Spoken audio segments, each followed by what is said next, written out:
Kittitas Valley, 1872.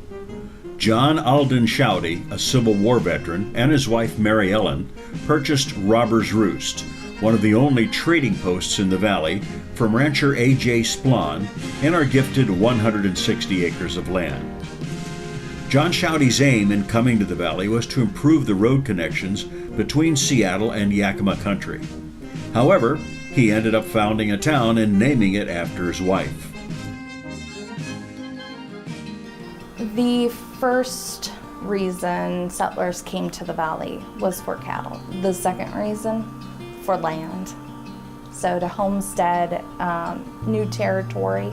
Settlers were able to claim 160 acres at minimum through the Homestead Act of 1866. And then with that Homestead Act, Civil War veterans could claim land. Others could have new opportunity. Many were pushed out from the East Coast, seeing their entire lives destroyed by the Civil War. Family lost, land lost, or sometimes fearing repercussion, they fled west.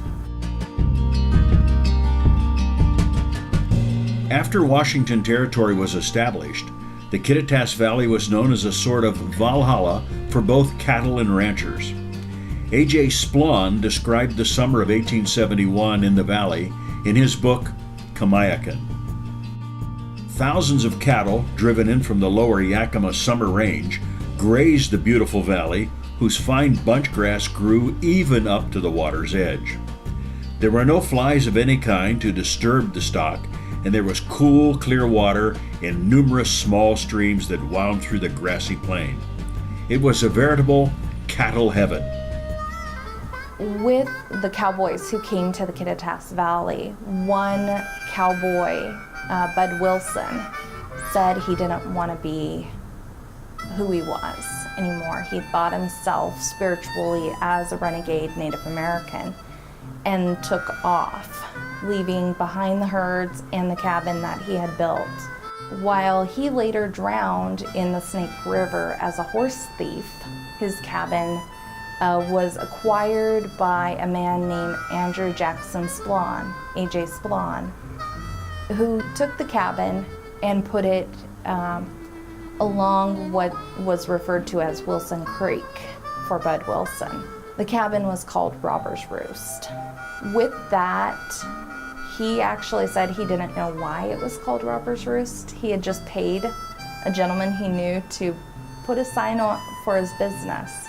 He was like, I'll take this cabin and I'll make it a store, and people from all over will come and trade me the goods they need for what they have. So furs they would bring to buy a shovel or whatever was necessary.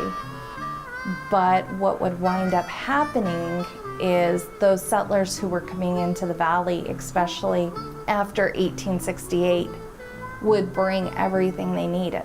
They didn't know what they were going to have, so they would pack up everything, including the nails or the board that they would need to build the homes. So they didn't need the stuff A.J. Splon had in his cabin. The business quickly went under. During the golden age of ranching in the valley, many men traveled east from the Puget Sound, looking for mountain passes to improve access to the rest of the territory. A gentleman was coming through the area surveying a road that would connect Seattle to Walla Walla. One of those men was John Shouty. John Shouty holds a very important place in Ellensburg history as the town founder. He saw what promise could be brought by the land and the location. It was at the crossroads of two major routes, a north-south and an east-west. Today, those are highways.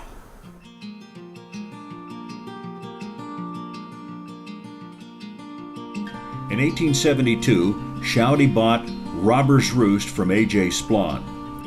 Shouty saw the area's potential as a town site, and he created a plan. He could build a town easily in the same area, that there was a few homesteads and the supply cabin. So when A.J. Splon said, I'm done, John Shouty purchased the cabin, And then A.J. Splon gave him a gift of 160 acres of land. John Shouty, instead of farming that land or using it for his own good, decided he would build a town, put streets in, identify where the houses would go and where the businesses would go, and build it up.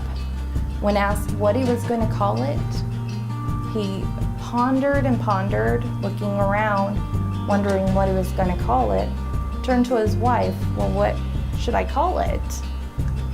His wife, we don't know what her response was, but her name was Mary Ellen. So we have Ellensburg. He mapped out the streets and districts of the small town. He brought postal service to the area the following year. In 1875, John Shouty platted the town and named it Ellensburg. Town growth was slow at first, but in 1883, the First National Bank of Ellensburg and the Ellensburg Hook and Ladder Company No. 1 were both organized. From 1883 to 1889, the town grew rapidly, until a mysterious fire burned it all down.